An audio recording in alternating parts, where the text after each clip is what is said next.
जय हिंद, जय भारत। एक बार फिर से स्वागत करता हूं मैं आप सभी का आपके अपने चैनल लोन हेल्प इंडिया में। और आज के इस वीडियो में बात करेंगे आर्बिट्रेशन एंड कॉन्सिलिएशन क्या होता है, ये कब आता है इसका नोटिस, या इसका नोटिस आपको ऑलरेडी रिसीव हो चुका है। तो आपके मन में तीन बड़े सवाल उठ के आते हैं। सबसे पहले कि ये आर्बिट्रेशन एंड कॉन्सिलिएशन क्या होता है। दूसरा आपको ये मन में सवाल आएगा, क्या हमको आर्बिट्रेशन के लिए जिस लोकेशन पे बताया गया है या जिस लिंक पे कहा गया है क्लिक करने के लिए, क्या उस लिंक पे क्लिक करके मीटिंग को अटेंड करना होगा। तीसरा सवाल ये होता है कि अगर हमने आर्बिट्रेशन का नोटिस जो है उसको बिल्कुल ही इग्नोर कर दिया और हम लोग या ना तो लोकेशन पे गए ना ही मीटिंग को अटेंड किया, तो फिर क्या होगा। तो ऐसे तीन सवाल खड़े होते हैं। इससे पहले बात करते हैं ये नोटिस कब आता है। अगर आप भी कहीं से लोन लेते हैं पर्सनल लोन, किसी भी तरीके का पर्सनल लोन अगर आपके ऊपर हो चुका है और आप वो लोन देने में असक्षम है, या बिजनेस लोन है या और भी अनसिक्योर्ड लोन है, तो आपको ये नोटिस आना अनिवार्य है। सिक्योर्ड लोन में भी आता है, अनसिक्योर्ड दोनों में ये नोटिस देखने के लिए मिलता है। लेकिन मैं यहाँ पे बात करूँगा सिर्फ और सिर्फ अनसिक्योर्ड लोन की, यानी पर्सनल लोन, क्रेडिट कार्ड या फिर आपका कहीं और से NBFC एप्लीकेशन से लोन है। तो आज के इस वीडियो में डिस्कस करेंगे डिटेल में। तो अगर आप हमारे चैनल पर नए हैं और चैनल को अभी तक सब्सक्राइब नहीं किया तो चैनल को सब्सक्राइब करके बेल आइकन को प्रेस कर दें। तो दोस्तों यहाँ पे बात करते हैं सबसे पहले कि ये आर्बिट्रेशन एंड कॉन्सिलिएशन होता क्या है। तो देखिए, ये जो है मध्यस्थता का एक्ट है। मैं समझाता हूँ कि मध्यस्थता क्या होती है। जब दो पार्टी, यानी कि ये हो गया बैंक, ये हो गया जिसने बोरोवर, जिसने कि पैसा लिया है। जब बोरोवर बैंक का पैसा नहीं देता है तो बैंक क्या करता है, किसी तीसरे आदमी को उसका केस देता है कि भाई तुम आर्बिट्रेटर बन जाओ और तुम बीच में आकर हम दोनों के बीच में एक समझौता कर दो। तो मैं जो आदमी हूँ, मैं बैंक का ही आदमी हूँ और मैं फैसला सुनाऊंगा आपको कि आपको क्या करना होगा, आपको पैसा देना होगा नहीं देना होगा, फैसला मैं सुनाऊंगा। तो अब आप समझ सकते हैं कि मैं बैंक का आदमी हूँ तो मैं किसके हक में फैसला सुनाऊंगा। इससे पहले मैं आपको समझाता हूँ। इसके लिए रखा जाता है आर्बिट्रेटर, और आर्बिट्रेटर मतलब मैं, जिसको कि बैंक ने अपॉइंट किया है। तो ये हो गया आर्बिट्रेटर। आर्बिट्रेटर कौन होते हैं, वो एक प्रोफेशनल होते हैं जो कि लगभग हर दिन ही उनका आर्बिट्रेशन का काम होता है और वो आपको नोटिस सेंड करेंगे। अब एक बार नोटिस आपके पास पहुंच जाता है, नोटिस आपको आता है, डिजिटल आ सकता है, आपको पास मेल से आ सकता है, और दूसरा हो सकता है कि आपके घर पे बाय पोस्ट भी वो उड़ता हुआ आ जाए। अगर दोनों में से किसी भी तरीके से आपके पास वो नोटिस आ चुका है, नोटिस आपने रिसीव कर लिया, आप उसको खोलते हैं, खोलने के बाद वहाँ पे आर्बिट्रेशन का नोटिस लिखा हुआ है, साफ साफ मेंशन किया होगा। अब इसके बाद नेक्स्ट स्टेप में काफ़ी लोगों के मन में कन्फ्यूज़न होती है कि अब हमारे पास नोटिस आ चुका है, अब हमें क्या करना चाहिए, नेक्स्ट स्टेप उनको पता नहीं होता। तो एक बार फिर से मैं आपको एक चीज़ बता देता हूँ कि इस नोटिस को अगर आप दो तरीके से देख सकते हैं। सबसे पहले देखेंगे कि अगर आप इसमें मीटिंग को अटेंड करते हैं या फिर आर्बिट्रेशन में जहाँ बुलाया गया है वहाँ जाते हैं, तो दो तरीके से होता है। एक होता है जूम पे और दूसरा होता है जिस लोकेशन पे बुलाया गया है उस लोकेशन पे जाके और वहाँ पे आर्बिट्रेशन का करवाना होगा। वहाँ पे आर्बिट्रेटर ऑलरेडी प्रेजेंट होगा, आपको टाइमिंग वगैरह लिखी होगी कि इस टाइम पे आपको वहाँ पहुँच जाना है। अगर आप या तो जूम पे मीटिंग अटेंड करते हैं या फिर लोकेशन पे जाते हैं, तो क्या इससे आपको किसी तरीके का फ़ायदा देखने के लिए मिल सकता है। तो मैं यहाँ पे आपको फ़िलहाल ये बता देता हूँ कि इससे आपको किसी भी तरीके का कोई भी प्रॉफिट देखने के लिए नहीं मिलेगा।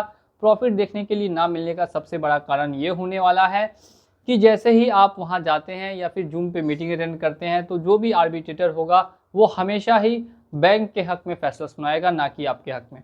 आपको प्रेशराइज़ करेगा कि भाई आपका ने तो पैसा लिया था, अब पैसा लिया है तो देना तो होगा ही।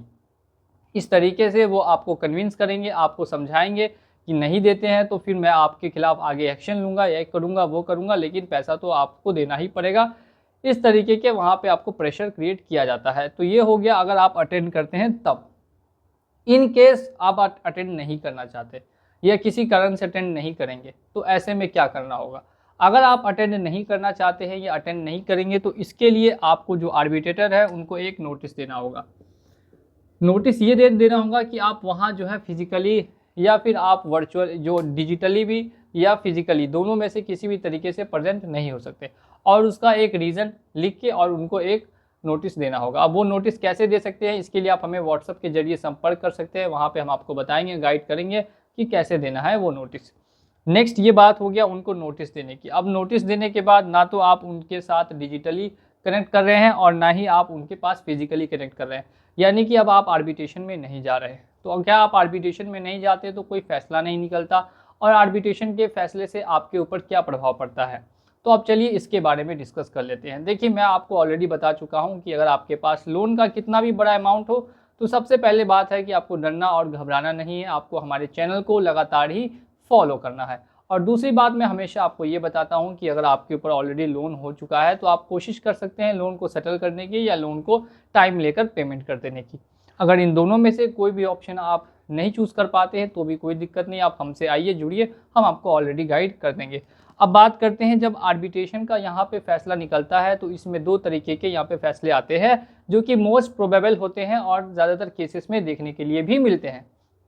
अब ये दो फैसले क्या है और ये क्या होते हैं वो समझिए। सबसे पहला होता है आपके बैंक अकाउंट को फ्रीज करने का। आपके बैंक अकाउंट कौन सा बैंक अकाउंट होता है, ये सभी बैंक अकाउंट फ्रीज नहीं होंगे। जिस बैंक अकाउंट का डिटेल आपने लोन कंपनी को दिया होगा वो बैंक अकाउंट जो है वो आपका हमेशा हमेशा के लिए फ्रीज कर दिया जाएगा, या जब तक आप पेमेंट नहीं करते, क्लियर नहीं करते बैंक का, तब तक के लिए आपका बैंक अकाउंट फ्रीज किया जाएगा। तो अगर आपके उसमें पैसे पड़े होंगे तो उस पैसों को पूरी तरीके से फ्रीज कर लिया जाएगा, उसको आप विड्रॉ नहीं कर सकते या यूज़ नहीं कर सकते।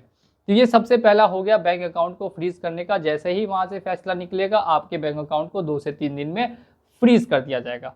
और जो सेकंड फैसला होता है वो क्या होता है, ये भी हम लोग विस्तार में समझते हैं। इससे पहले अगर आपने हमारे चैनल को अभी तक सब्सक्राइब नहीं किया तो जल्दी से जाइए सब्सक्राइब करके और बेल आइकन को प्रेस कर दीजिए, और वीडियो को लाइक करना बिल्कुल भी नहीं भूलिएगा।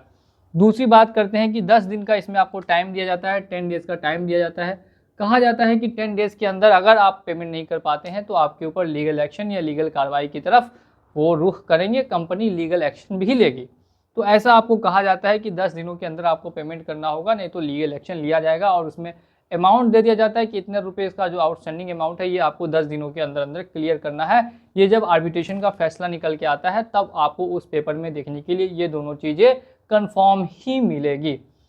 अब काफ़ी लोग ये कंफ्यूज होते हैं, क्या इसमें आपके घर की जब्ती हो सकती है, आपकी संपत्ति जब्ती हो सकती है, आपके जो भी पास चीज़ें हैं, फ्रिज, वॉशिंग मशीन, क्या वो जब्त हो सकता है। तो मैं आपको यहाँ पे क्लियर बता दूं कि कभी भी आर्बिट्रेशन के फैसले में अगर ऐसा फैसला दे भी दिया जाता है कि आपकी संपत्ति जब्त होगी तो ऐसा बिल्कुल भी करने का उनके पास अधिकार नहीं है अगर आपका लोन अनसिक्योर्ड है तब। तो आपको ऑलरेडी सभी बातें क्लियर हो गई होंगी। अगर कुछ बात या कुछ डाउट है तो आप या तो कमेंट सेक्शन में आके पूछ सकते हैं या फिर हमसे व्हाट्सएप के जरिए भी संपर्क कर सकते हैं, वहाँ भी हम आकर आपका पूरा का पूरा डाउट क्लियर कर देंगे। तो इसी के साथ अगर आपको वीडियो पसंद आया हो तो वीडियो को लाइक कर दीजिएगा, और चैनल पे अगर आप लोग नए हैं और चैनल को अभी तक सब्सक्राइब नहीं किया तो चैनल को सब्सक्राइब करके बेल आइकन को प्रेस कर दीजिए। चलिए चलता हूँ मैं आज के इस वीडियो में, और मिलूंगा आप लोगों से अगली वीडियो में बहुत ही जल्द। जय हिंद,